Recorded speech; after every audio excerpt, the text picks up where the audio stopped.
பட்டினத்தார் ஒரு விஷயத்தை சொல்றாரு, பசித்தோர் முகம் பார் அப்படிங்கிறார். அந்த பசியில் இருக்கிறவனுடைய முகத்தை பார். அந்த பசியில் இருக்கிறவனுக்கு நீ உணவு கொடுத்தாயேயானால் அங்கே நீ சிவத்தை பார்க்கலாம். பசித்தவனுடைய முகத்தை பார்த்தால் என்ன பொருள்?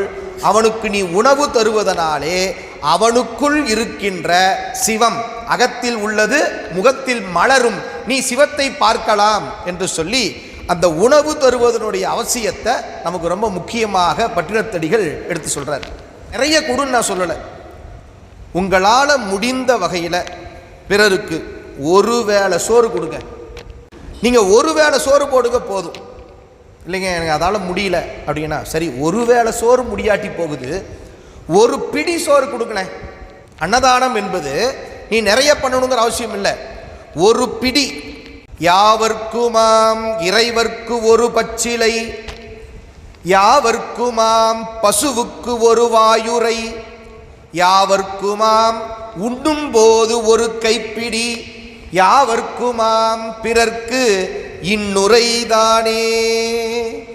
திருமூல நாயனார் சொல்றார், நீங்க நிறைய கொடுக்கணுங்கிற அவசியம் இல்லைங்க, யாவர்க்குமாம் உண்ணும் போது ஒரு கைப்பிடி, ஒரு பிடி சோறு நீங்க கொடுங்க போதும். இந்த ஒரு பிடி சோறு யார் சார் என்ன சார் சாப்பிடுவா? அதை பற்றி நீங்கள் கவலைப்படாதீங்க. உயிர் என்று சொன்னால் மனிதர்கள் மட்டும் உயிர் இல்லை, எத்தனை உயிர்கள் இருக்கு. நாம் சித்தாந்தம் படிக்கிறோமே, 84 லட்சம் யோனி பேதம்னு சொல்கிறோம்.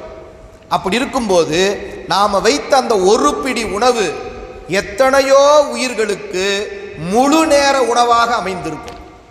எனவே யோசிக்கவே யோசிக்காதீங்க, சாப்பிடும்போது ஒரு கைப்பிடி எடுத்து வச்சுட்டு சாப்பிடுங்க.